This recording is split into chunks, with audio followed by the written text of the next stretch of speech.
Alléluia. Élevons Dieu. Amen. Élevons Dieu. Alléluia. Élevons Dieu. Amen. Glorifions Dieu. Glorifions Dieu. Alléluia. Glorifions Dieu. Amen. Glorifions Dieu. Alléluia. Glorifions Dieu. Amen. Bénissons Dieu. Bénissons Dieu. Alléluia. Bénissons Dieu. Amen.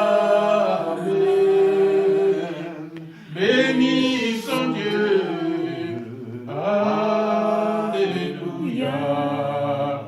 Bénissons Dieu. Amen. Nous allons prier, bien-aimés. Chacun va prier pour son problème, pour sa famille, pour tout ce qui t'entoure. Tu vas prier pour tes projets. La Bible déclare, recommande ton sort à l'Éternel, en lui mets ta confiance, il agira. Nous allons prier parce que nous savons que Dieu nous écoute. Prions le Seigneur. Grand Dieu, je viens à toi, Seigneur, ce matin. Tu es ma solution, Seigneur. Tu es tout pour moi, Seigneur Dieu. Ma prière en ce moment, Seigneur, et que tu étendes ta droite triomphante dans ma vie, Seigneur. Tu connais mes projets, Seigneur Dieu. Oui, Seigneur, je viens te confier ces projets dans tes mains, Seigneur Dieu, parce que je sais qu'avec toi, la victoire est certaine, Seigneur Dieu. Amen. Oui, Seigneur, ma famille dans tes mains, Seigneur Dieu. Dans ma famille, jusque-là, tu connais. Tu as la liste de tous ceux qui ne te connaissent pas, Seigneur Dieu. Ma prière, Père éternel, est que tu touches les cœurs de ma famille, Seigneur, d'Israël. Tous les membres de ma famille, Seigneur. Mes amis, Seigneur Dieu. Oui, Seigneur, mes voisins dans mon quartier. Seigneur, manifeste-toi dans leur vie, Seigneur Dieu. Oui, tu les connais par leur nom, Seigneur. Tu respires en ce moment, Seigneur. Tu marches en ce moment, Seigneur Dieu. C'est grâce à toi, Seigneur. Fais quelque chose dans leur vie, Seigneur Dieu.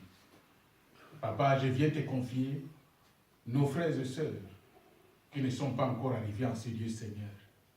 D'entre tes mains, Seigneur, notre Dieu, je te les confie. Mon Dieu, manifeste-toi dans leur vie.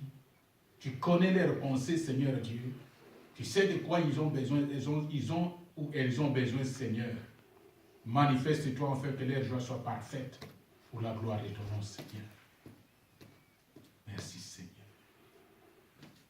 Élevons-les, Seigneur. Élevons-les, Seigneur. Élevons-le, Seigneur. Alléluia, Alléluia. Élevons-les, Seigneur.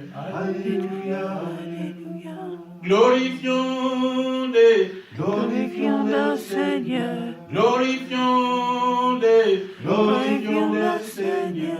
Glorifions-le, Seigneur. Alléluia, Alléluia. Glorifions-les, Seigneur. Alléluia, Alléluia. Magnifions-les. Magnifions-le, Seigneur. Magnifions-les. Magnifions-le, Seigneur. Magnifions-les, Seigneur. Alléluia, Alléluia. Magnifions-les, Seigneur. Alléluia, Alléluia. Élevons-les. Élevons-le, Seigneur. Élevons-les. Élevons-le, Seigneur. Élevons-les, Seigneur. Alléluia, Alléluia. Élevons-les, Seigneur. Alléluia, Alléluia. Béni soit ton nom, Seigneur, le Créateur du ciel et de la terre. Béni soit ton nom, Seigneur, notre Dieu, Toi qui crées en nous les vouloir et les faire. Nous te remercions, Seigneur, pour tout ce que nous avons à faire en ces lieux, Seigneur. Nous croyons fermement que tu es au milieu de nous, car ta parole déclare. 2 ou 3 réunis en ton nom, tu es au milieu. Amen. Nous croyons fermement que tu es ici, Seigneur Dieu. Que le Saint-Esprit prenne le contrôle de toutes les choses, Seigneur. Règne à maître en ces lieux, Seigneur Dieu. Parle-nous, Seigneur. Que ta parole nous éclaire, notre libérateur. Au nom de Jésus que nous avons ainsi prié. Amen. Amen. Amen. Amen. Je vais demander au pasteur Johnny de passer. C'est lui qui va nous prêcher, nous donner la parole ce matin. Nous n'avons pas de temps à perdre parce que nous avons beaucoup de choses à se dire dans la parole de Dieu. Ok, nous allons tout droit au texte biblique et je vous invite à prendre vos Bibles et à ouvrir à l'Exode chapitre 27 verset 20 où nous allons démarrer notre lecture.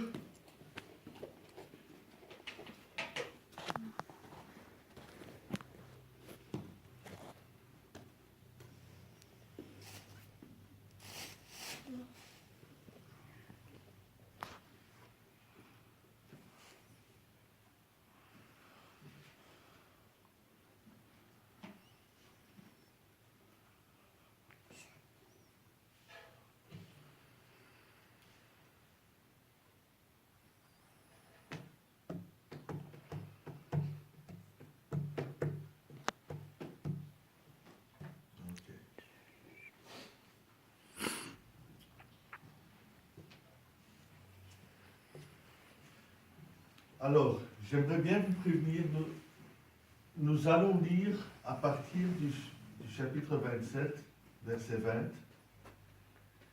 ce qui est le départ d'une lecture déjà fixe. Okay? Nous n'allons pas lire toute la lecture du jour, mais nous allons néanmoins aller jusqu'à la fin du chapitre 28. Mais il est impossible en une heure de prêcher 40 ou 50 versets, pasteur, n'est-ce pas? Mais, on l'a déjà dit auparavant, on se doit, quand on se réunit, de prendre le temps de lire la parole de Dieu. Parce que, à mon sens, en tant que prédicateur, je sais qu'en semaine, souvent, nous sommes trop occupés pour lire la parole de Dieu. Et nous pouvons lire la parole de Dieu à minuit, à 7 heures du matin, à 3 heures de l'après-midi, n'importe quel jour de la semaine. Mais souvent, nous sommes tellement occupés que ça ne se fait pas. Et j'ai toujours peur que si on ne prend pas le temps de le lire quand on est réunis, on ne connaît pas le passage. Même si nous n'allons que glaner un petit peu et trouver une petite...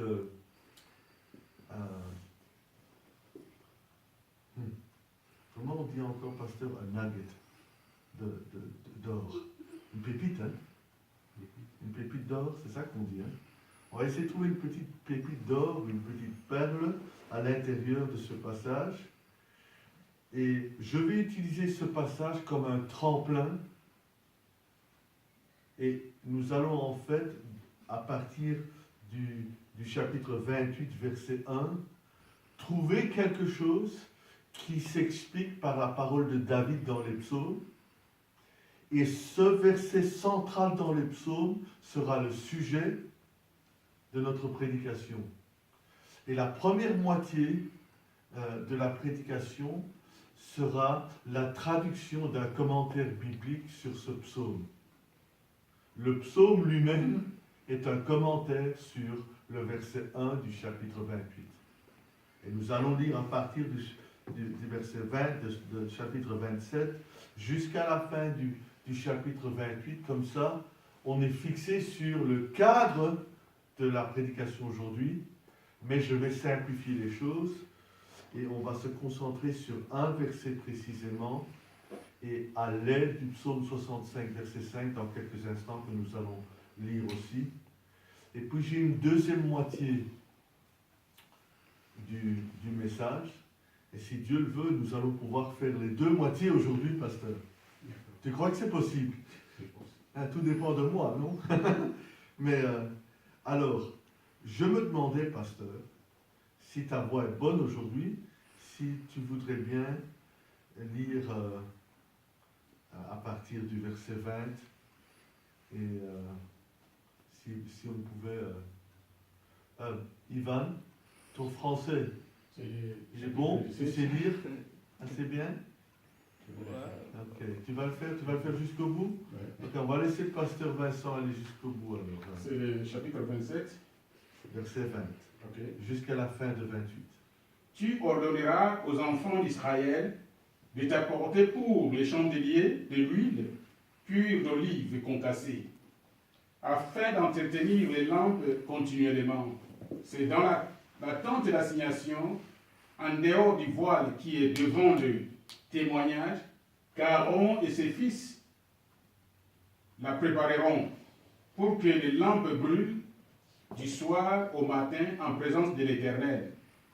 C'est une loi perpétuelle pour leurs descendants et que devront observer les enfants d'Israël. Le chapitre 28, la Bible dit: fais approcher de toi Aaron, ton frère, et ses fils, et prends-les parmi les enfants d'Israël pour les consacrer à mon service dans le sacerdoce. Aaron et les fils d'Aaron, Nadab, Abihu, Éléazar et Itamar.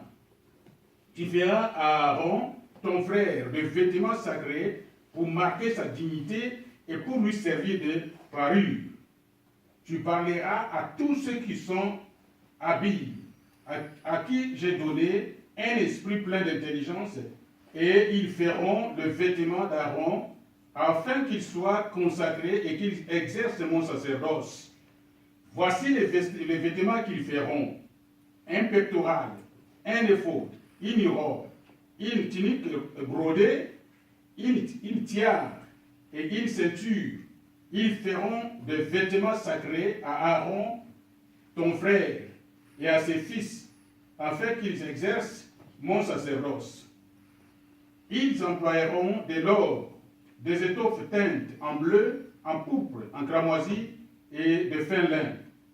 Ils feront des faudes d'or, des fils bleus, pourpre et cramoisi, et de fin lin rétors.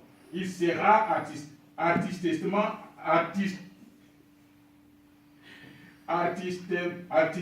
travaillé. Je m'excuse. On y fera 2 épaulettes qui les joindront par ses 2 extrémités, et c'est ainsi qu'il sera joint. La ceinture sera du même travail que le l'éphod est fixé sur lui. Elle sera d'or, de fils bleus, pourpre et cramoisi, et de fin lin rétors. Tu prendras 2 pierres d'onyx, tu y graveras les noms des fils d'Israël, 6 de leurs noms sur une pierre, et les 6 autres sur la seconde pierre, d'après l'ordre de naissance. Tu graveras sur les 2 pierres les noms des fils d'Israël, comme on grave les pierres et les cachets. Tu les entoureras de montures d'or. Tu mettras les 2 pierres sur les épaulettes de l'éphod, en souvenir des fils d'Israël. Et c'est comme souvenir qu'Aaron portera leur nom devant l'Éternel sur les 2 épaules. Tu feras de montures d'or et 2 chaînettes d'or pur que tu tresseras en forme de cordon, et tu fixeras aux montures des chaînettes ainsi tressées. Tu feras le pectoral du jugement, artistement travaillé.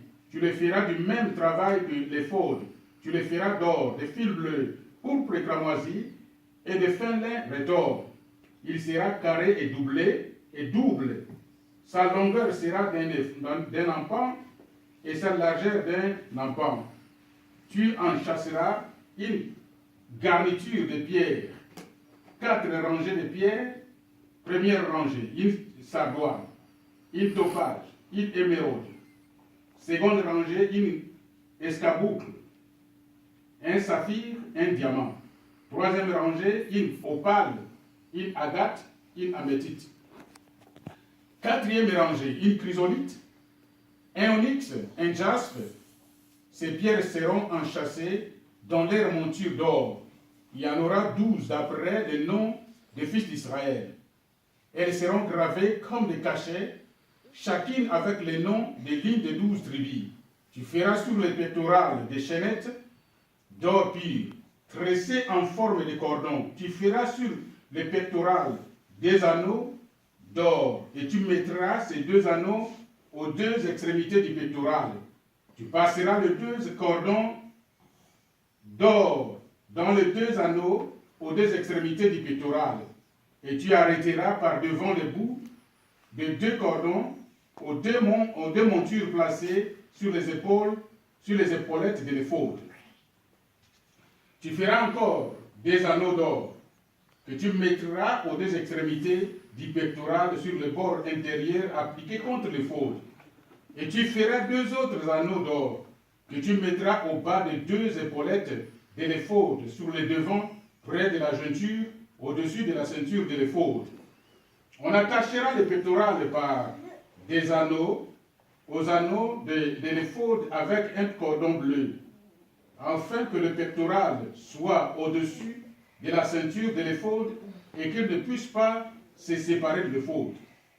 Lorsqu'Aaron entrera dans le sanctuaire, il portera sur son cœur les noms des fils d'Israël, gravés sur le pectoral du jugement, pour en conserver à toujours les souvenirs devant l'Éternel. Tu joindras au pectoral du jugement l'Urim et les Thummim, et ils seront sur les cœurs d'Aaron lorsqu'il se présentera devant l'Éternel.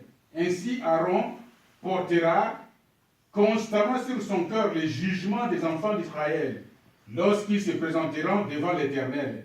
Tu feras la robe de l'éphod entièrement d'étoffe bleue. Il y aura au milieu des ouvertures pour la tête, et cette ouverture aura tout autour un bord tissé, comme l'ouverture d'une côte de mêle, afin que la robe ne se déchire pas. Tu mettras autour de la bordure, en bas des grenades de couleur bleue, pourpre et cramoisie, entremêlées des clochettes d'or. Une clochette d'or et une grenade. Une clochette d'or et une grenade sur tous les tours de la bordure de la robe.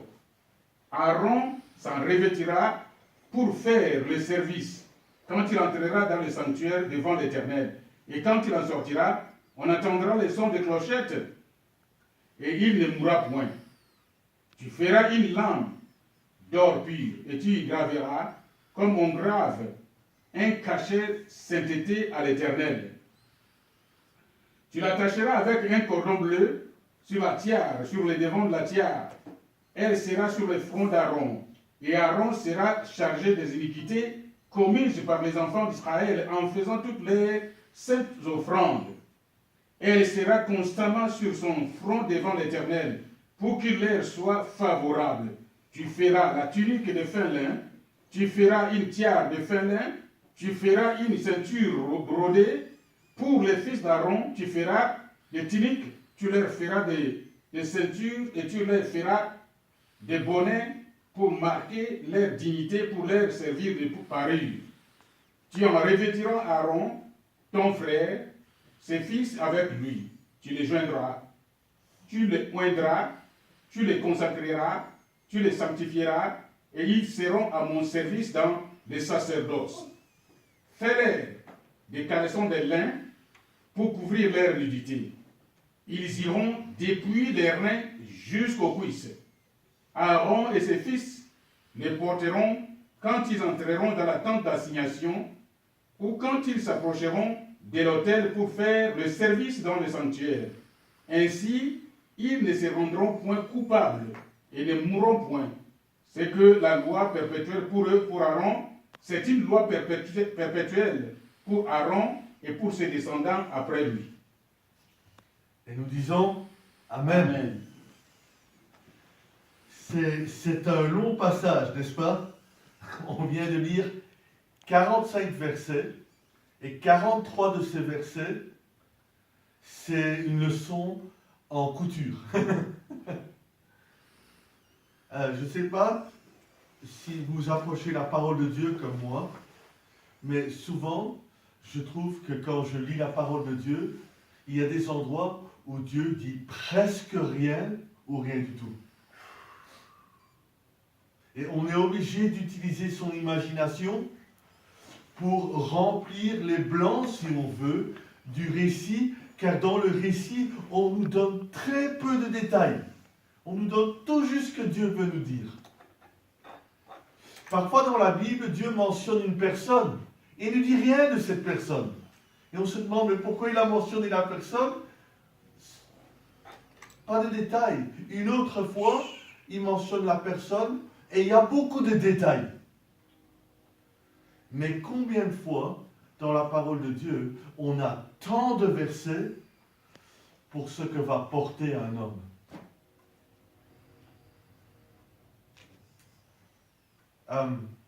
Je vais vous le dire comme ceci, de deux manières.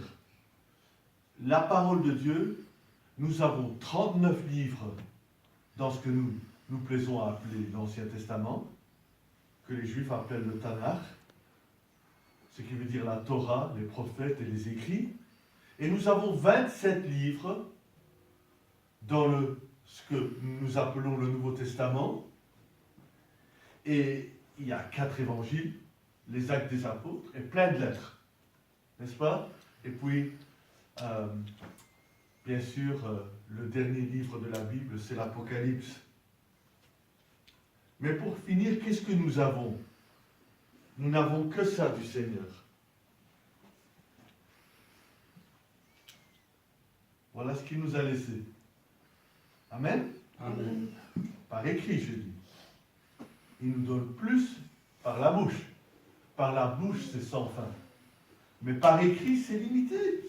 C'est tout ce que c'est. Et parfois, il dit rien.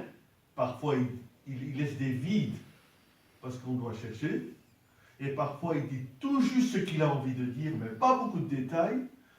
Mais ici, beaucoup de détails. Détail après détail après détail. Et est-ce que Dieu, par son esprit, est-ce qu'il va gaspiller son souffle pour dire quelque chose? Il y a une expression. Est-ce qu'il y a une parole de Dieu qui tombe à terre? Non. Non.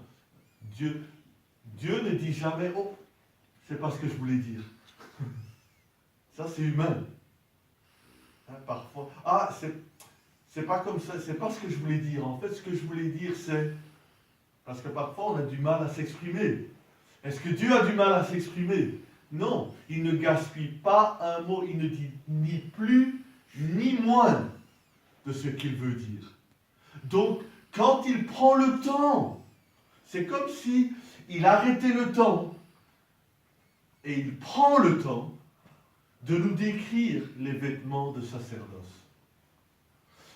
On doit se poser la question, pourquoi tant de détails à propos d'un vêtement que Aaron, il a porté le vêtement combien d'années? Vous pouvez deviner. Ils sont dans le désert. Ils vont être dans le désert combien d'années? Qui sait? 40 ans. Donc, Aaron va porter ses vêtements un peu moins de 40 ans. Vous voyez? Alors, pourquoi Dieu va prendre autant de temps pour mettre dans la parole de Dieu, dans 10 milliards d'années, cette description de cette couture sera encore dans la parole de Dieu? Il est évident que cette couture, cet attelage, ces vêtements, n'est-ce pas? Ils sont symboliques de quelque chose qui dure à jamais. Qu'est-ce qui dure à jamais? Vous savez ce qui dure à jamais? Le sacerdoce. Ok, le sacerdoce. Qu'est-ce que c'est le sacerdoce? Le sacerdoce, c'est celui qui se tient entre moi et Dieu.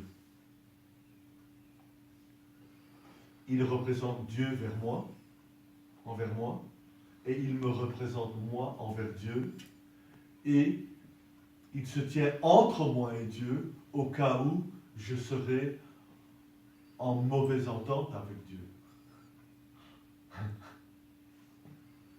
Mais aussi, il est là non seulement pour me défendre, mais il est là pour me donner accès à Dieu. Parce que sans sacerdoce, il n'y a pas d'accès à Dieu. Est-ce que vous avez jamais entendu quelqu'un dire « Oh, moi je peux parler à Dieu, j'ai pas besoin. J'ai accès à Dieu. » Pas vraiment. La Bible est claire. Tous sont privés de la gloire de Dieu. Tous sont péchés et sont privés de la gloire de Dieu. En anglais, fall short of the glory of God. En français, privé de la gloire de Dieu. J'aime bien cette idée de tomber à court. C'est que l'homme peut faire tout ce qu'il veut, mais de toute façon, il manque quelque chose pour qu'il ait la gloire. Il tombe à court. Et puisqu'il tombe à court, c'est Dieu lui-même qui doit le revêtir. Mais pour le revêtir, Dieu doit faire quelque chose qui permette à Dieu de couvrir le péché de l'homme. Amen? Amen. Amen. Dieu ne peut pas simplement couvrir les péchés. Il faut résoudre le problème du péché. Dieu résout le problème du péché par le sacrifice, par le sang, par le sacerdoce. Si Aaron n'a porté ses vêtements qu'un peu moins de 40 ans, pourquoi on va encore lire cette parole aujourd'hui, 3500, 600, 700 ans plus tard? On l'a lu aujourd'hui. Est-ce que c'est pour Aaron ou c'est pour nous? C'est pour nous. C'est pour nous. Mais je l'ai dit déjà, Dieu prend le temps de nous décrire ses vêtements parce que ces vêtements décrivent le sacerdoce. Chaque article est symbolique de comment Dieu fait l'expiation de mes péchés.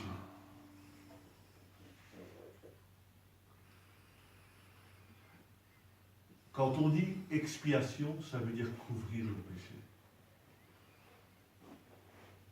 Vous voyez ce que je veux dire? Comme quand il met le caleçon pour couvrir sa nudité, mais c'est une expiation pour tous les perversions sexuelles.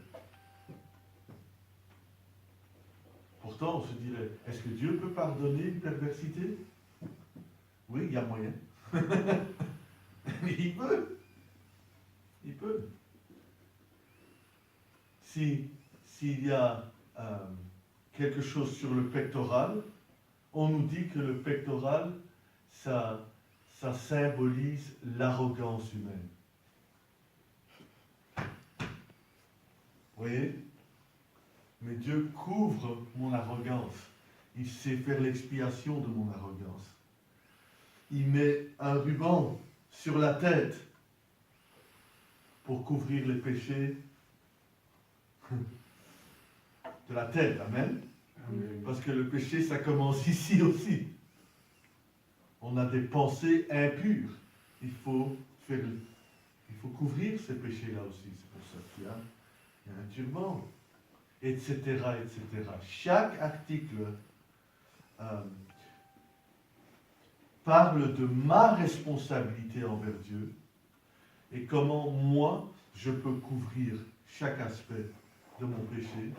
Mais en même temps, chaque article décrit le sacerdoce céleste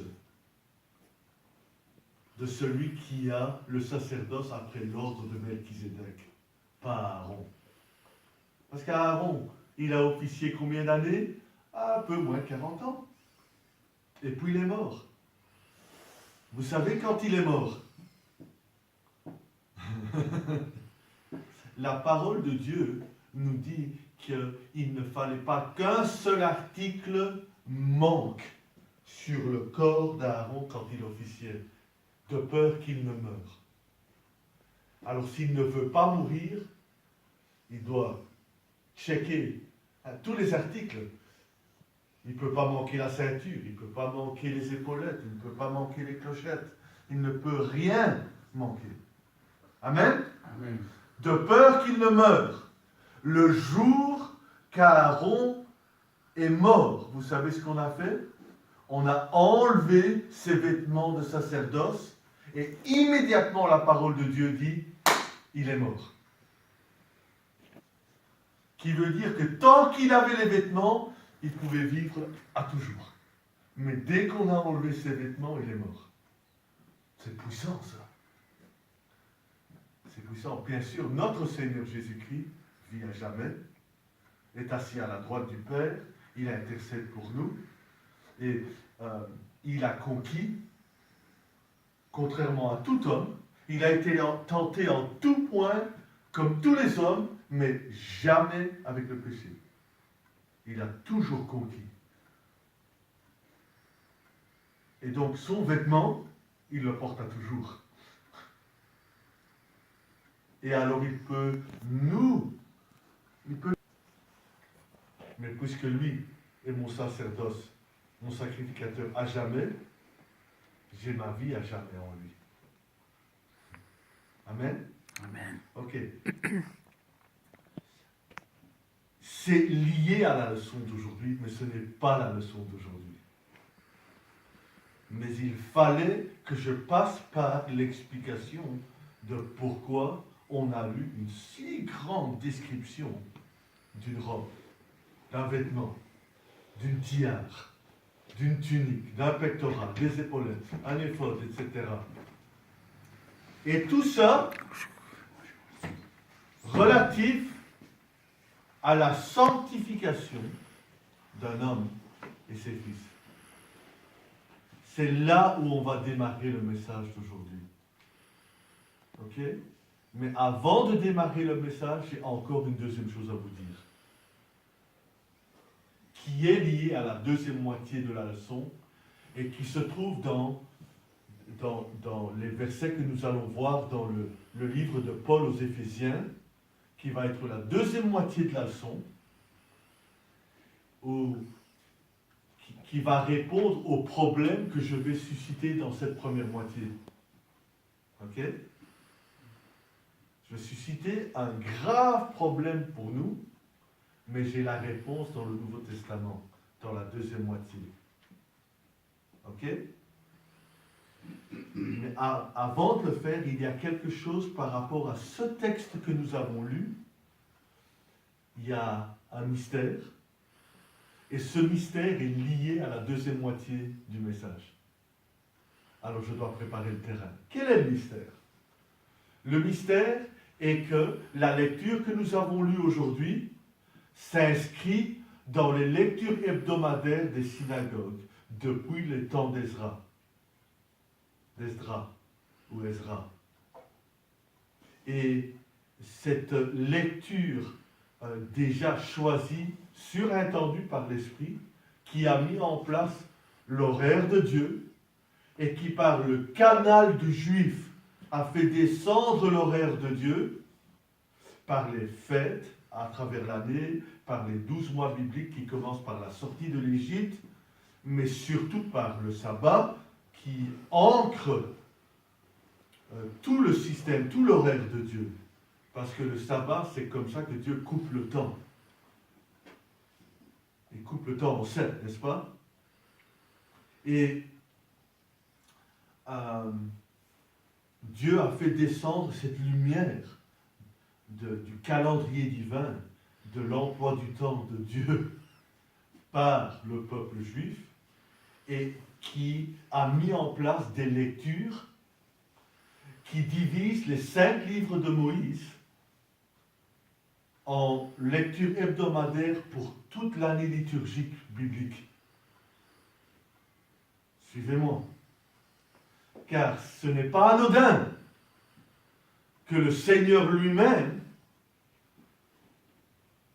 500, 600 ans après Esdras, Ezra, comme vous voulez dire le nom, il rentre dans une synagogue soi-disant quelconque, et dans cette synagogue, comme dans toutes les synagogues du monde, ce jour-là, on lit une certaine portion de la Torah, et puis on a une portion dans soit les écrits ou les prophètes.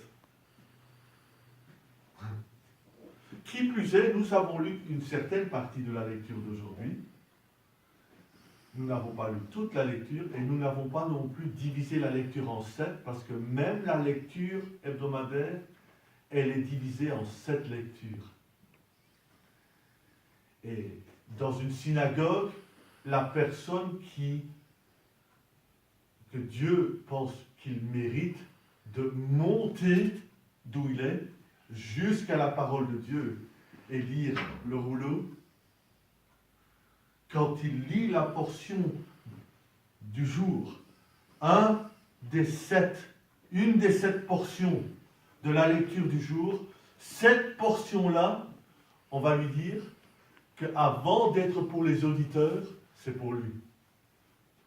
Et que depuis les temps immémoriaux, il était choisi déjà, Dieu avait déjà choisi que ce jour-là, dans la vie de cet homme ou de cette femme, il lise cette parole de Dieu et que dans cette parole de Dieu, il y ait quelque chose qui touche à sa vie, à l'époque de sa vie, à ce moment-là.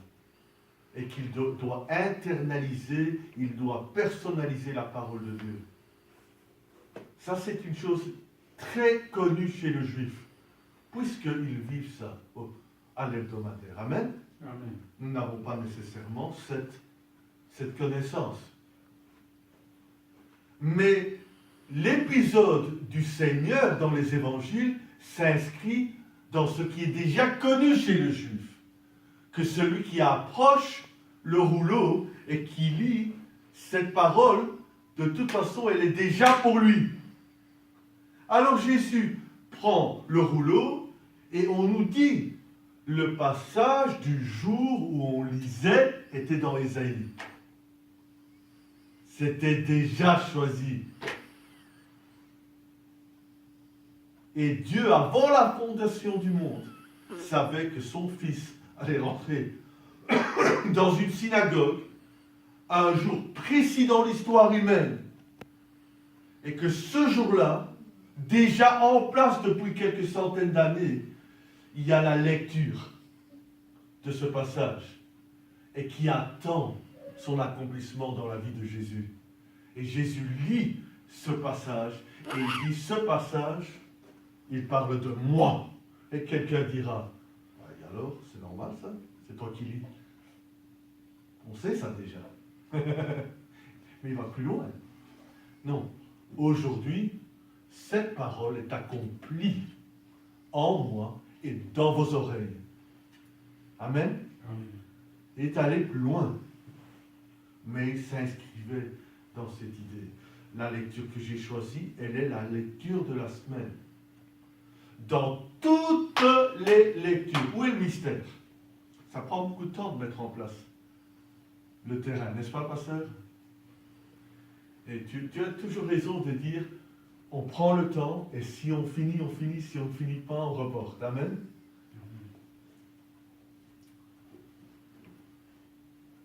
Le joyau qui se trouve dans ce texte, c'est que l'auteur de ces lectures, c'est Moïse lui-même.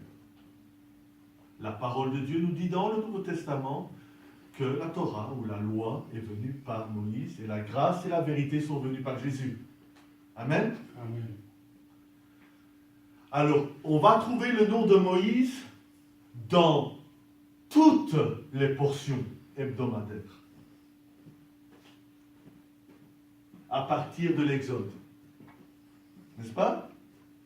Donc, le début de l'année commence avec la Genèse, et quand on a terminé la Genèse, une fois qu'on commence le livre d'Exode et qu'on a introduit Moïse, on va trouver le nom de Moïse dans toutes les lectures qui suivent jusqu'à la fin de la Bible, des 5 livres de Moïse. Donc, l'année liturgique. Il ne manquera jamais de trouver le nom de Moïse au moins une fois dans la lecture. Déjà, c'est un mystère, ça. Mais le plus grand mystère, c'est que, à une seule exception, la lecture d'aujourd'hui, il manque le nom de Moïse. D'où vient que le nom de Moïse ne se trouve pas dans cette lecture-là que nous avons lue aujourd'hui? Parce que nous avons commencé expressément au chapitre 27, verset 20, où Dieu commande à Moïse. Mais toutes les fois que Dieu parle à Moïse, il est dit, et Dieu dit à Moïse, disant. Mais pas cette fois-ci. Cette fois-ci, la formule change et il dit, toi, tu commanderas aux enfants, tu ordonneras, comme dans la seconde, aux enfants d'Israël de préparer des olives concassées, etc. Tout ce qu'on a lu ce matin. Donc il parle à Moïse, mais là le nom de Moïse manque. Vous savez ce qu'on dit à propos de ça? Quel est le commentaire juif à propos de ça?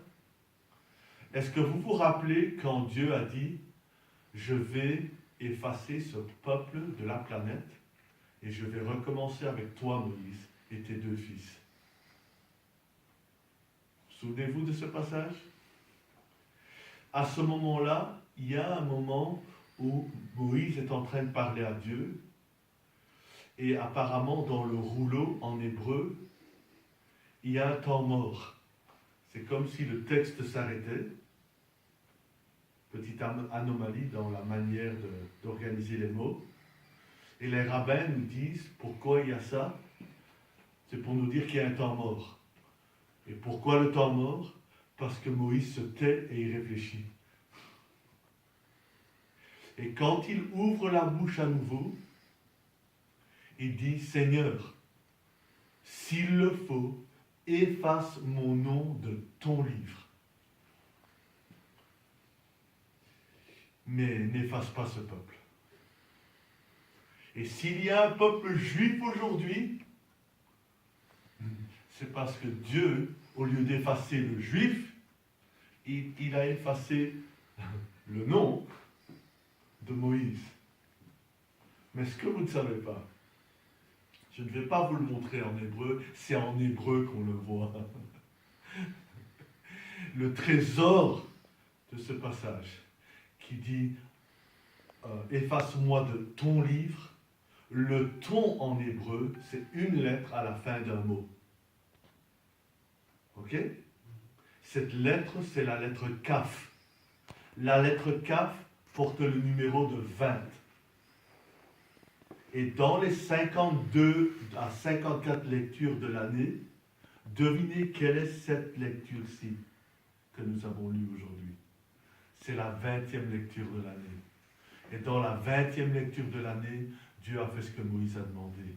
Il a effacé son nom.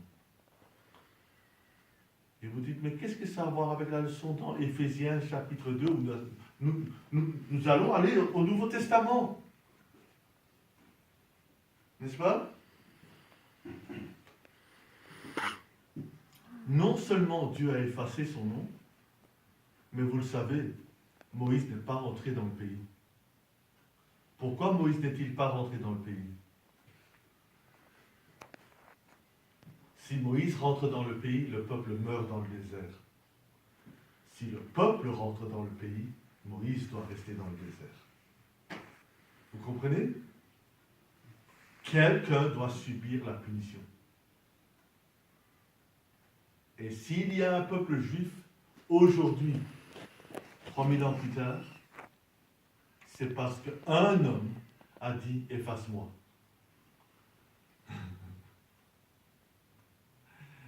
Vous allez être vraiment touché par ce que je vais vous dire à propos de notre Seigneur Jésus-Christ.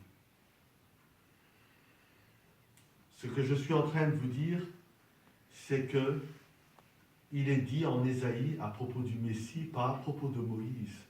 Nous l'avons estimé frappé et affligé par le Seigneur. Vous savez ce que ça veut dire?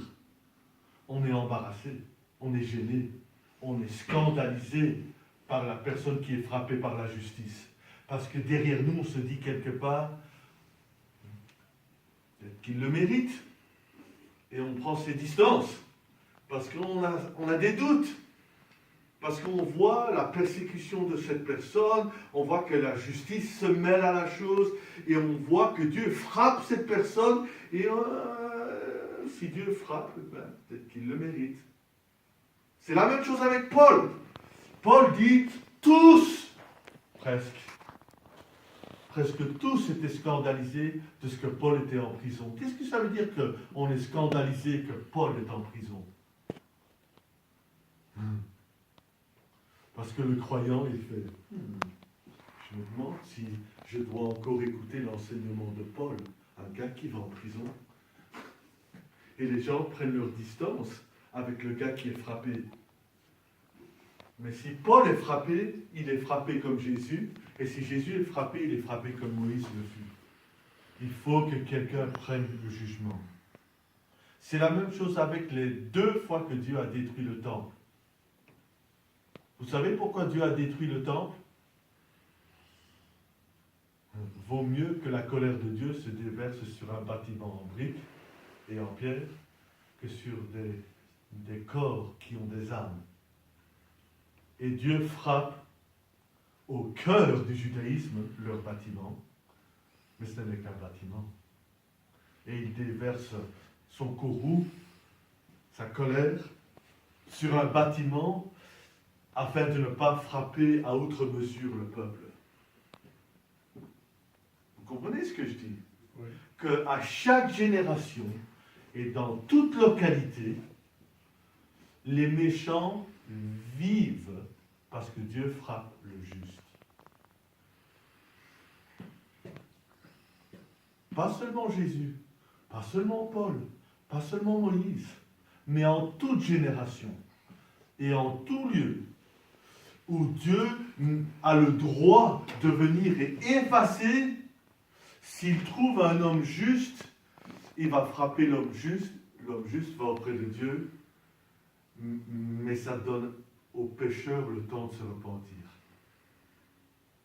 C'est une chose qui se répète dans l'histoire.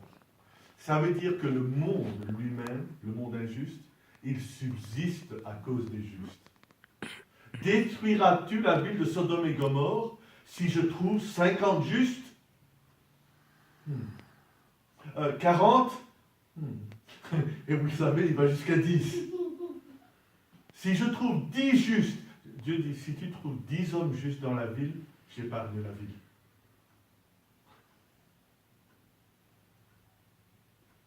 Maintenant, Dieu ne pouvait pas frapper Lot pour préserver cette ville.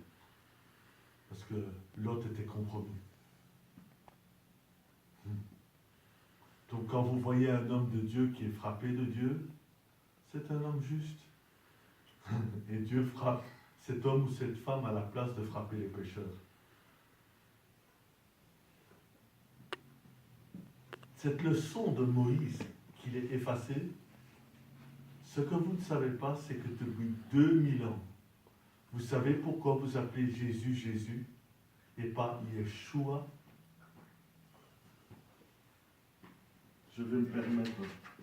Je sais que c'est une prédication et que nous filmons, mais je dois vous le montrer. Le nom de Jésus en hébreu s'écrit comme ceci.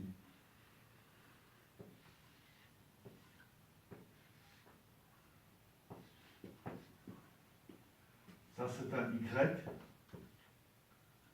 un petit E. C'est petit pour vous. Bon. Je vais quand même le faire. Ouais. Il y a un Y, il y a un SH, il y a un U et il y a un A. Et je vais ajouter le E. Ça, c'est le nom de votre Sauveur. Mais les disciples de Jésus venaient de Galilée. Et les Galiléens ne savait pas dire cette lettre-là. Elle est au fond de la gorge. Alors on appelait Jésus Yeshua. Mais en grec, il n'y a pas de ch. Donc Yeshua devient Yesu. N'est-ce pas? Comme dans beaucoup de langues. Et Ye, il y a à peu près 150 ans, et en français et en anglais, le Ye est devenu J. Jésus. Ce que vous ne savez pas, c'est que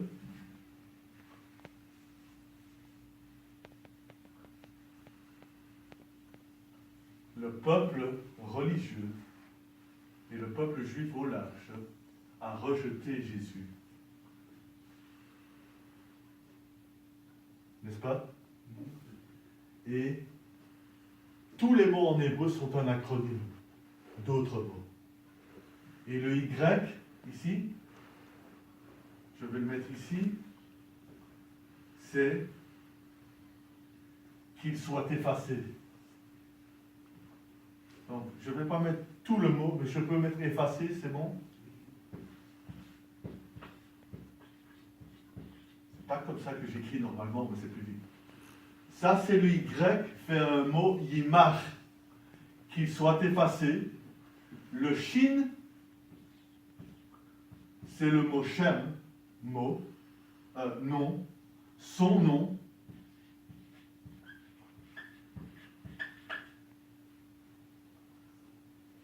Et le V, là, le ouf, ça veut dire et. Et le et donne et sa mémoire. Ok? Et sa mémoire.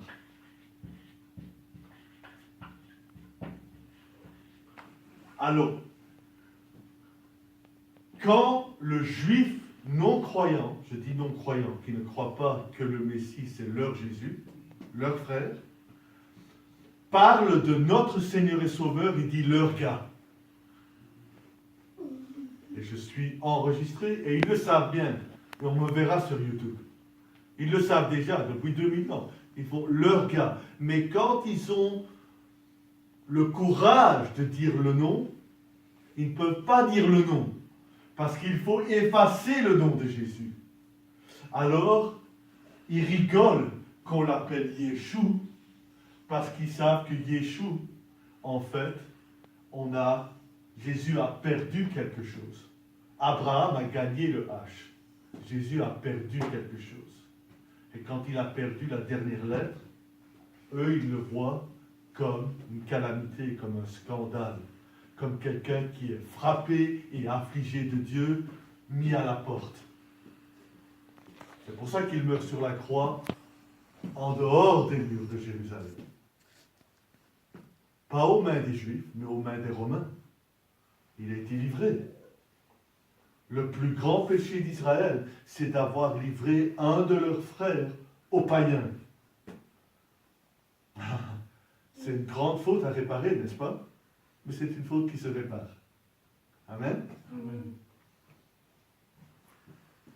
Ça, je vais le dire, si jamais j'ai un auditoire sur YouTube et qu'ils savent l'hébreu, je vais le dire, Yimach Shmo Vezichron, qui veut dire que son nom et sa mémoire soient effacés. Mais quand il dit ça, quand ils essayent d'effacer son nom, ils ne savent pas l'effacer. Amen. Mais pourquoi il faut à tout prix effacer le nom de Jésus? Parce qu'il apporte la culpabilité, il apporte la conviction du péché. Il apporte, oh, on s'est gouré, on s'est trompé. Alors il faut à tout prix effacer de la conscience juive le nom de ce frère-là. Et pourquoi notre Seigneur a-t-il bien voulu que son nom soit effacé?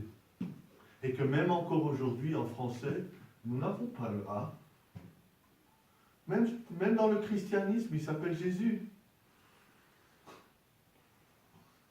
Pourquoi a-t-il bien voulu perdre une partie de son nom, qui est normalement C'est négatif. C'est péjoratif. C'est le contraire d'ajouter ou de changer son nom quand vous perdez. Par exemple, quelqu'un qui a un potentiel dans sa vie et sa maman lui a donné un nom, mais dans sa vie, il a quitté la voie de Dieu et il n'a pas réalisé son potentiel. Vous enlevez une lettre de son nom et vous voyez ce qu'il est devenu dans l'erreur. Ça, c'est l'hébreu. Mais pourquoi notre Seigneur a bien voulu faire ça? Vous savez pourquoi? Il avait le même cœur que Moïse. La même chose que David devant l'ange de la mort, qui approchait la ville de Jérusalem, et David a dit, tu ne passes pas, si tu passes, tu passeras par mon corps mort. Et l'ange de la mort arrivait dans la ville, et David s'est tenu dans la brèche, entre l'ange de la mort et sa ville. Et qui d'autre a dit que je sois effacé? Paul a dit en grec, je souhaiterais être anathème si je pouvais gagner quelques-uns de mes frères. C'est magnifique, n'est-ce pas?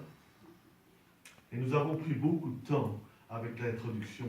Et je pense vraiment, frère, que si je vais dans la deuxième partie de la leçon, ça risque d'être tellement long que je n'ai pas l'attention de l'auditoire. Amen. Et je ne sais pas depuis quelle heure est-ce que je prêche. Ça va? Ce que nous pourrons éventuellement faire, pasteur, c'est brièvement clôturer dans... Ok, donc nous allons commencer avec Exode chapitre 28, verset 1. Et les deux mots qui nous intéressent, les mots clés de la parole de Dieu, de cette partie de la prédication, sont les deux premiers mots. Fais approcher. Et j'ai envie de dire, rapproche-le. Une autre façon de le faire. Mais j'aime, fais approcher. Il y a une cause et il y a un résultat. Vous comprenez? Maintenant, si tu demandes à quelqu'un de se rapprocher de toi, c'est sur lui de se rapprocher. Si tu fais approcher quelqu'un, il fait « oui, chef ». Donc le roi Moïse va voir son frère, et ce que vous ne savez pas, c'est que ces événements-ci, c'est juste après le problème avec le veau d'or. Et qui est coupable? Aaron. Alors, les frères ne s'entendent pas très bien pour le moment. Et Dieu va dire aux frères d'Aaron, va chercher ton frère et fais-le rapprocher de toi. Nous allons parler aujourd'hui de ce que Dieu fait rapprocher les gens vers lui. Mais nous allons utiliser la phrase « fais approcher ton frère ». Il est marqué « fais approcher de toi, Aaron ». Mais quand Aaron s'approche de son frère, il s'approche de Dieu. Amen.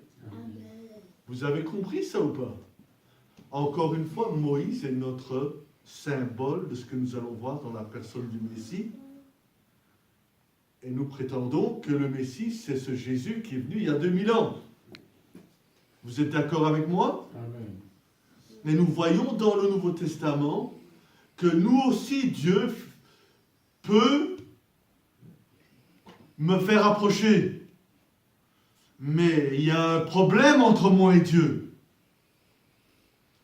Alors, pour m'approcher de Dieu, il me faut un Moïse. Et comme Aaron, fais approcher de toi Aaron, ton frère. Dieu dit à Jésus, fais approcher Johnny. Fais approcher de toi, Johnny, ton frère. Amen. Amen. Vous me suivez là? Ça, c'est ma pensée principale pour cette partie du message. Et donc, il est dit, on va lire tout le verset, « Fais approcher de toi Aaron, ton frère, et ses fils, et prends-les parmi les enfants d'Israël pour les consacrer à mon service dans le sacerdoce. » Et je rigole, mais si tu crois qu'il y a un autre Aaron, Moïse, je répète, Aaron et les fils d'Aaron. Est-ce que vous connaissez un autre Aaron? Est-ce que Moïse connaît un autre Aaron? Ah, je ne sais pas.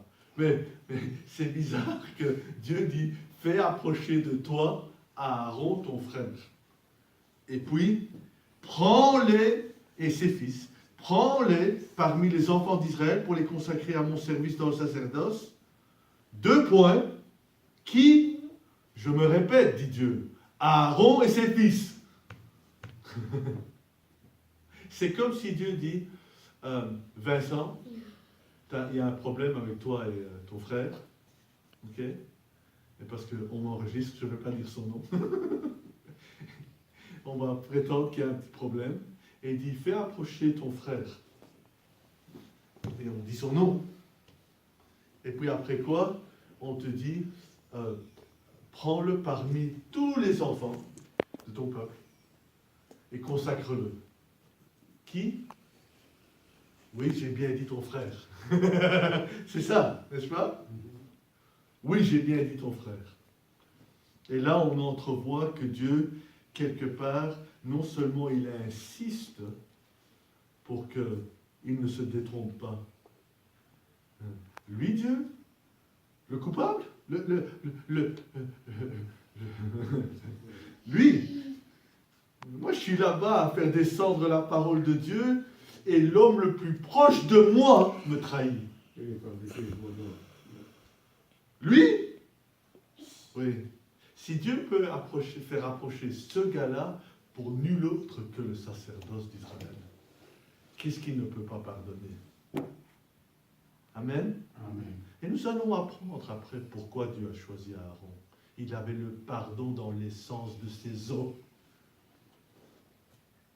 On l'entrevoit même 40 ans plus tard, quand Myriam, la sœur, lui dit, elle entraîne son grand frère dans la chose. Et Dieu va reprendre les deux, et Aaron et Myriam, parce qu'ils vont prétendre qu'ils entendent de Dieu comme Moïse. Et Dieu va dire, non. Vous entendez de moi indirectement, mais Moïse, je lui parle face à face. Taisez-vous. Mais il va frapper Myriam de lèpre. Et tout de suite, le cœur d'Aaron sort. Et il intercède. Amen. Et il se tourne vers Moïse, bien sûr, et il demande, hey, pourquoi est-ce qu'elle doit être morte? Pour la langue. C'est une autre leçon pour un autre jour, parce que la langue peut donner la vie ou ça peut assassiner quelqu'un. On l'a vu par des génocides, rien que la langue, ça enflamme. Même les génocides, donc... mais voilà. Fais approcher. Mais aussi quand Dieu commence à dire ton nom. Pierre. Oui, Pierre. J'ai bien dit Pierre. Vous savez ce que c'est ça? C'est Dieu qui devient très très personnel. C'est un Dieu personnel. Et ça, on le voit là. Maintenant, vous êtes prêts? Amen. Le texte qui va nous basculer de fais approcher, le thème c'est approcher. Fais approcher. Et c'est dans la Torah. Nous allons aller voir le texte tangentiel, celui qui va nous basculer vers le Nouveau Testament, et c'est le psaume 65, verset 5. Allons-y.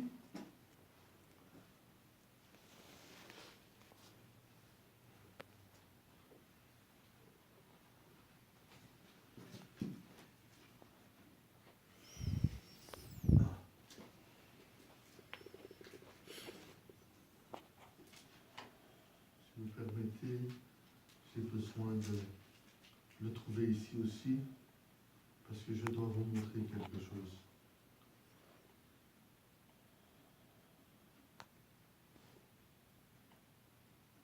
Admets en ta présence, pour qu'il habite dans tes parvis. Nous nous rassasierons du bonheur de ta maison, de la sainteté de ton temple. Vous savez le problème qu'on a avec la traduction? Je dois vous l'expliquer comme ceci. Quand vous avez un mot dans une langue, mais surtout la langue d'origine, la langue sacrée, la langue avec laquelle Dieu a créé le monde, c'est l'ADN du monde, l'hébreu. Et Dieu nous dit même qu'il continue à recréer le monde, parce que si Dieu arrête de parler une seule minute, le monde cesserait d'exister. Car il est dit qu'il a créé toutes choses par sa parole et il soutient toutes choses par la même parole. Et ça, c'est l'évangéliste Jean qui nous le dit dans le Nouveau Testament. Quand vous avez un mot en hébreu, comme le mot approcher,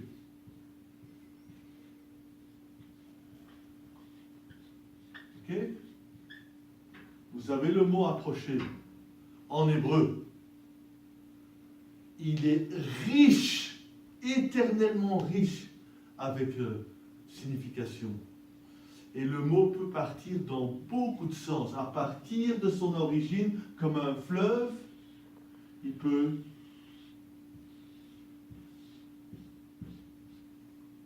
Vous comprenez ce que je veux dire? Comme les fleuves font, n'est-ce pas? Un mot peut partir comme ça. Beaucoup de ramifications dans un seul mot. Ok? Mais dans la traduction, le traducteur est obligé de choisir. Et quand il choisit l'un ou l'autre, par exemple ici, admets dans ta présence, ok? Qu'est-ce qu'il délaisse? Il délaisse tout le reste qui est caché dans l'hébreu. Et ma leçon dépend de la phrase « Heureux celui que tu choisis » et « Heureux celui que tu fais approcher de toi ».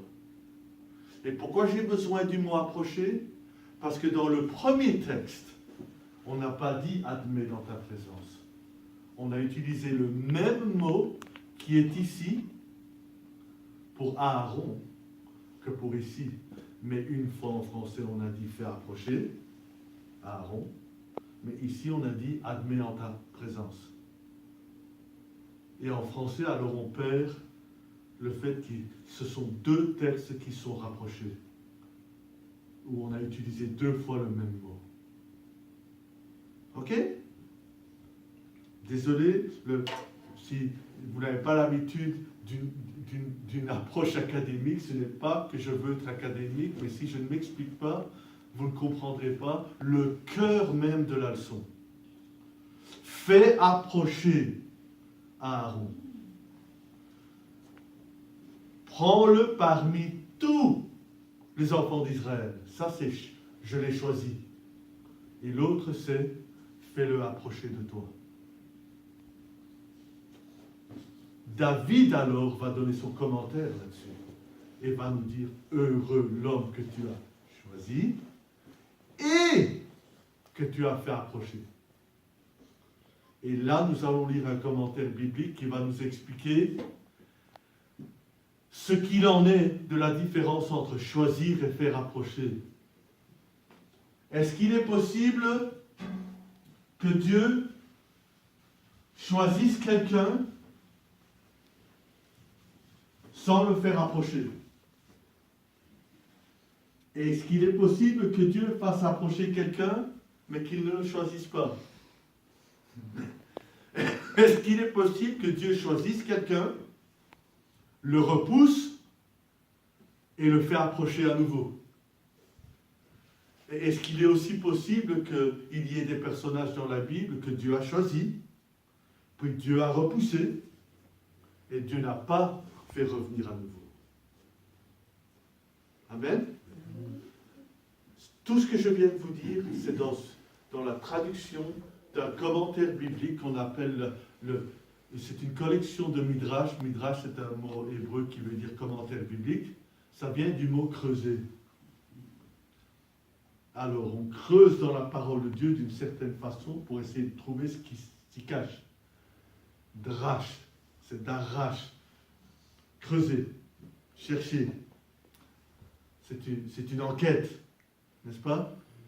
Et il y a un midrash qui est une collection, en fait, de commentaires bibliques qu'on appelle Bamidbar Rabbah. Ça veut dire le nom hébreu pour le livre de Nombres. Et Rabbah veut dire exalté, grand. Ok? Donc un grand commentaire. Soit en qualité, soit en volume. Dans ce commentaire biblique qui est déjà cité vers les 1100 et les 1200 de notre ère. Mais la première fois qu'il trouve sa forme écrite en imprimerie, il faut attendre l'imprimerie, n'est-ce pas? C'est en 1512 que l'on imprime ce commentaire biblique. Mais on voit déjà un grand rabbin qui s'appelait Nachmanides, ou Nachmanide peut-être en français. Et il cite ce commentaire biblique déjà dans les 1100. Moi, je l'ai ici, j'ai voulu l'avoir en français, il existe en français, mais je n'avais pas les moyens financiers de le télécharger. On peut le télécharger. Je l'ai déjà en anglais. Alors, si vous me permettez, je vais aller du tac au tac, de l'anglais direct au français. Et nous allons laisser ce commentaire biblique expliquer qu'est-ce qui se cache dans « Fais approcher de toi Aaron ». Qu'est-ce qui se cache dans le commentaire biblique de David là-dessus qui dit « Ah, heureux l'homme que tu choisis et que tu fais approcher ». Parce qu'on n'aurait peut-être pas su que David fait un commentaire biblique là. Mais c'est un commentaire biblique que David fait. Dans le premier texte, on nous dit qu'il le fait approcher, qu'il le choisit, mais le commentaire, c'est « Heureux celui que tu choisis ». Alors je vais lire ceci. Vous êtes prêts? Une lecture, c'est toujours moins excitant que la prédication, et une traduction, c'est encore pire. Mais je vais essayer d'amener, de faire vivre ma traduction. Amen. Une autre explication fait approcher la tribu de Lévi, etc. En voici la signification. Là où il est écrit dans le psaume 65, verset 5, « Heureux celui que tu choisis et celui que tu fais approcher de toi. » Où nous l'avons lu, que tu admets en ta présence.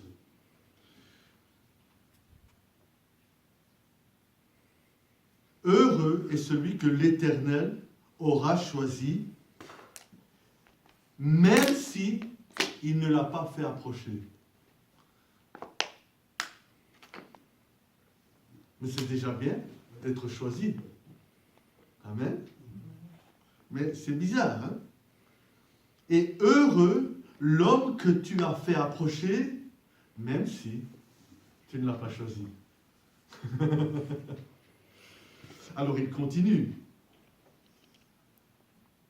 Et qui est cet homme que tu as choisi? C'est Abraham, car il est dit dans le livre de Néhémie, chapitre 9, verset 7, « Tu es celui, c'est toi, éternel Dieu, qui as choisi Abraham, ou Abraham, mais il ne l'a pas fait approcher. » Comment? Tu as choisi Abraham, mais tu ne l'as pas fait approcher? Non. Non, c'est Dieu qui s'est rapproché de lui. Vous voyez la nuance? Dieu a choisi Abraham, mais Dieu ne l'a pas fait approcher, plutôt Dieu s'est approché de lui. On continue.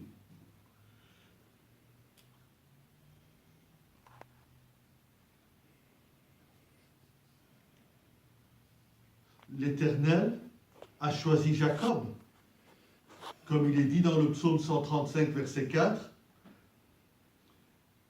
car c'est Jacob que l'Éternel a choisi.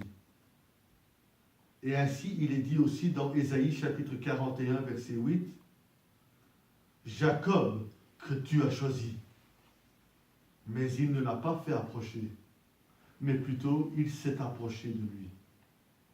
Comme il est dit dans la Genèse chapitre 25, verset 27, Jacob était un homme simple qui demeurait dans les tentes. Vous voyez, c'est Dieu qui est venu à lui.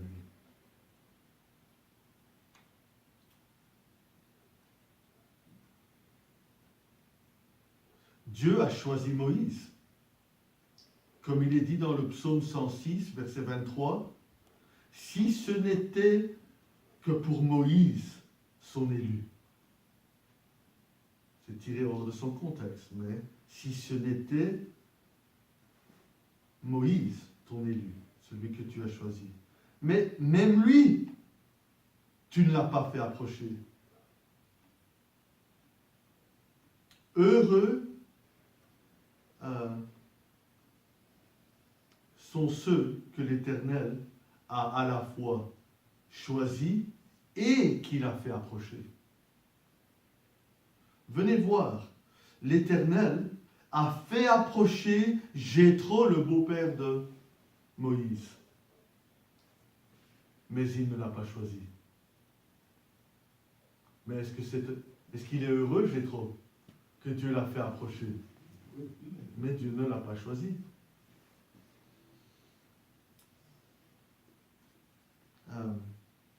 Il a fait approcher Rahab, ou Rachab, la prostituée de Jéricho. Mais il ne l'a pas choisi. Alors il relate une anecdote. Une matrone romaine, s'enquit de Rabbi Yossé, est-ce que Dieu fait approcher qui il veut de façon arbitraire? Si vous ne savez pas ce que ça veut dire, arbitraire, c'est le contraire de choisir quelqu'un qui qualifie, qui le mérite. Dieu a des critères, des conditions pour lesquelles il choisit quelqu'un. Ou est-ce qu'il choisit arbitrairement? Ok? La matrone romaine pose une bonne question à ce rabbin juif. Alors le rabbin est allé chercher un panier de figues. Il met le panier de figues devant la femme et il dit « Choisis une belle figue ». Et elle regarde bien avec discrimination et elle choisit ce qu'elle pense être la meilleure et de suite elle mange la figue. Et le rabbin lui dit « Toi, une matrone romaine, tu sais bien choisir, et le Dieu d'Israël ne sait-il pas bien choisir ?» Et il continue. Mais Dieu choisit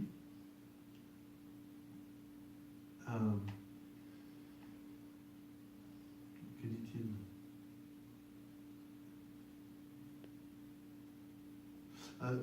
Celui dont Dieu voit ses bonnes œuvres, c'est celui-là que Dieu choisit et qu'il fait approcher.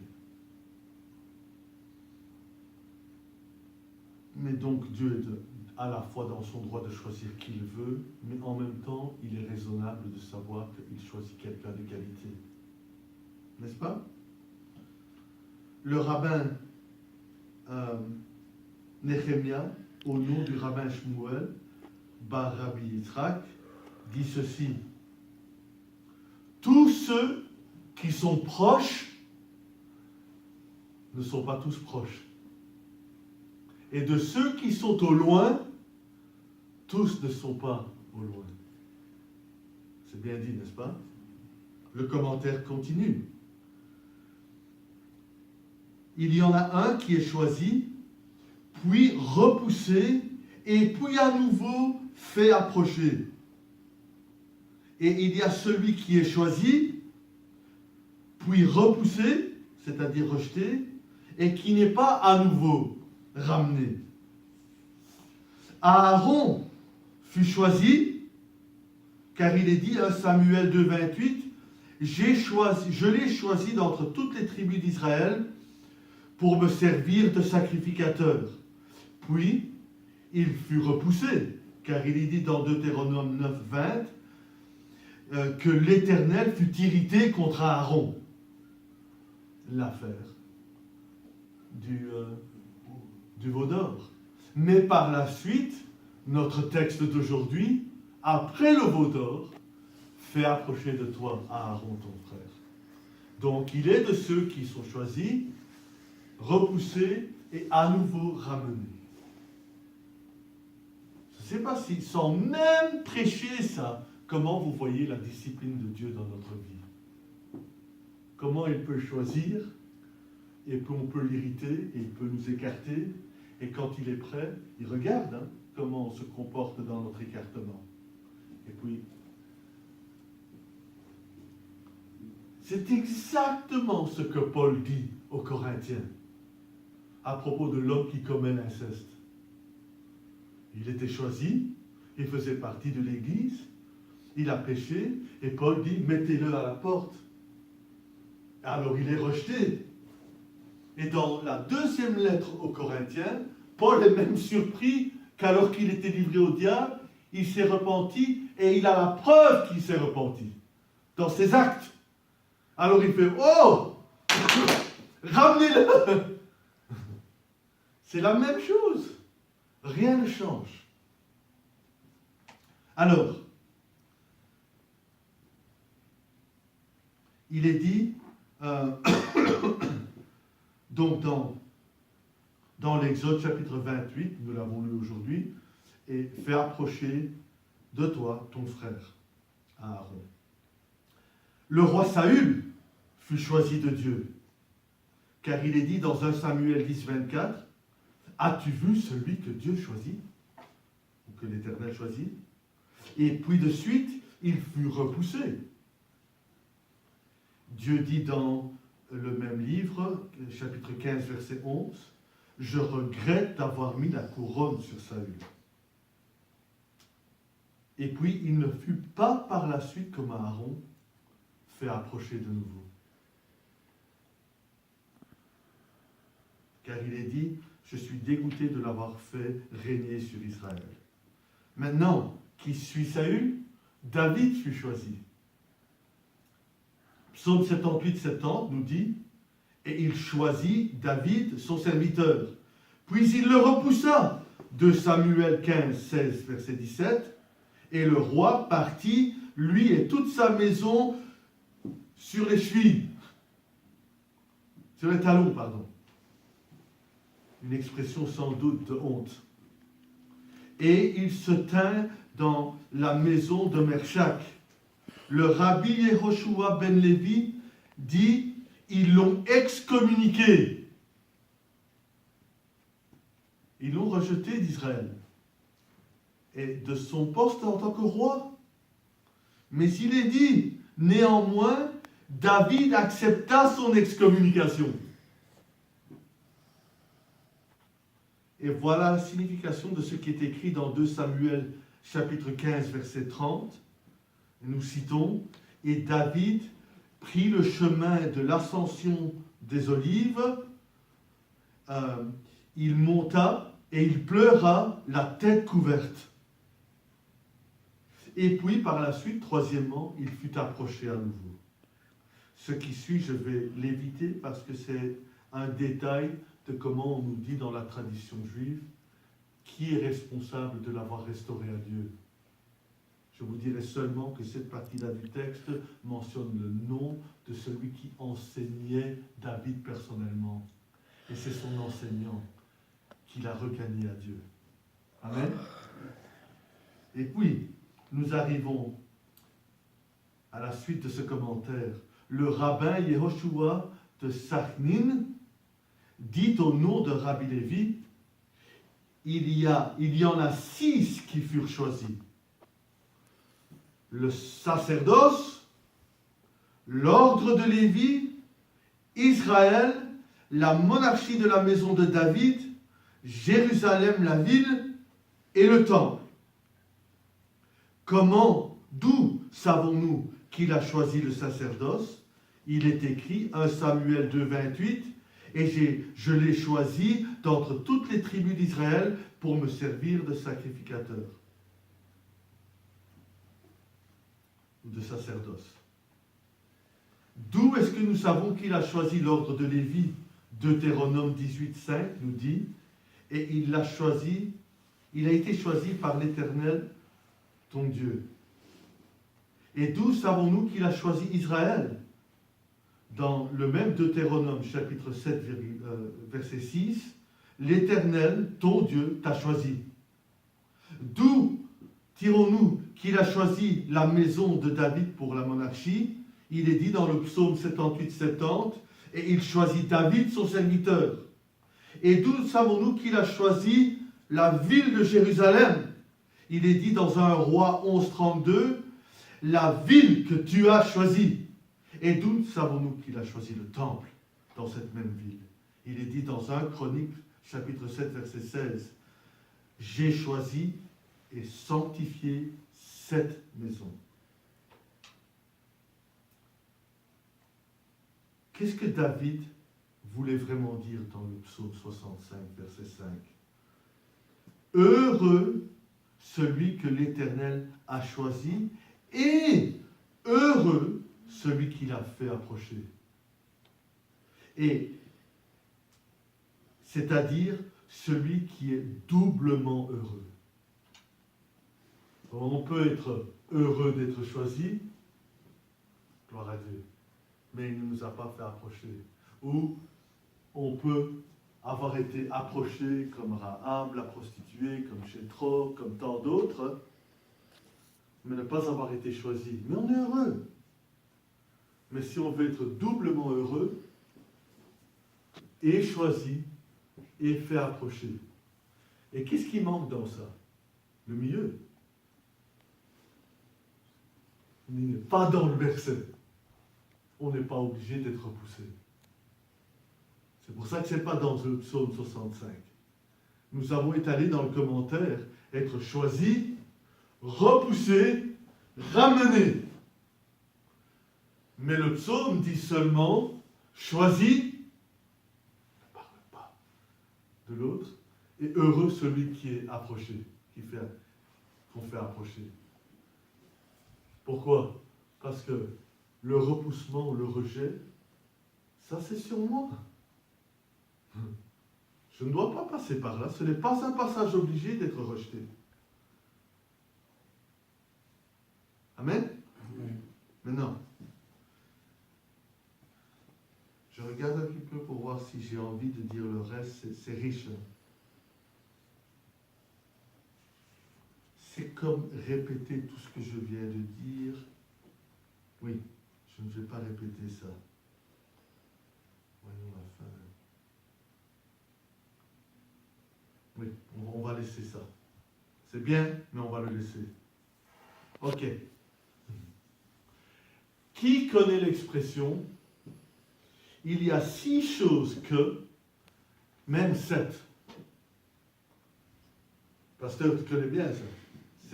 C'est une expression idiomatique dans la Bible, en hébreu. Par exemple, il y a 6 choses que je déteste. Même 7.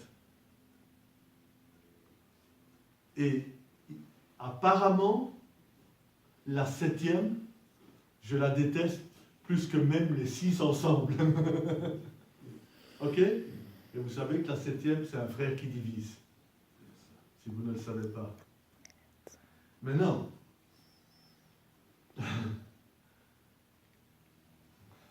qu'allais-je dire? Qu'est-ce que j'ai dit là? Ah oui, les 6 et les 7. On vient de nous dire que dans la Bible, dans l'Ancien Testament, il y a 6 choses que j'ai choisies. Amen. Et moi, j'aimerais bien vous dire, même 7. Amen. Les 6 choses, si mes souvenirs sont bons, étaient le sacerdoce, la tribu de Lévi, la monarchie de la maison de David, le peuple d'Israël, la ville de Jérusalem et le temple. Amen? Amen. Ok. Mais moi, j'aimerais vous dire, il y en a un 7e qui est choisi. Et qui est-ce? Là, nous avons besoin de l'apôtre Paul aux Éphésiens, chapitre 2. Regardez, allons-y.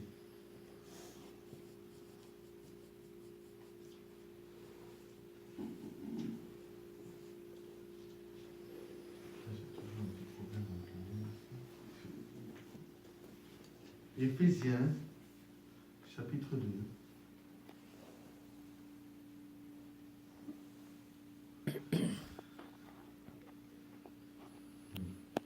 C'est une grande lecture et comme nous sommes à la fin de la lecture, j'aurais voulu que les choses soient équitables. Nous avons lu les 43 versets dans l'Exode et j'avais envie de terminer avec tous les versets du chapitre 2.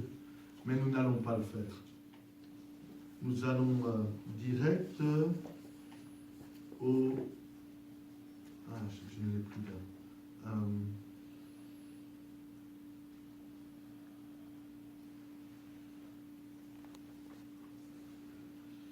Voilà. Commençons au verset 11.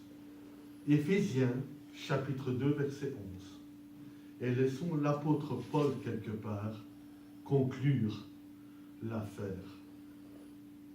C'est pourquoi, vous autrefois, païens dans la chair, appelés incirconcis par ceux qu'on appelle circoncis, et qui le sont en la chair par la main de l'homme, souvenez-vous que vous étiez en ce temps-là sans Messie, sans oint, sans Élie, sans Christ, privés du droit de cité en Israël, étrangers aux alliances de la promesse, sans espérance et sans Dieu dans le monde. Mais maintenant, en Jésus-Christ, vous qui étiez jadis où? Éloignés, vous avez été quoi? Rapprochés. Et comment? Par le sang de Jésus.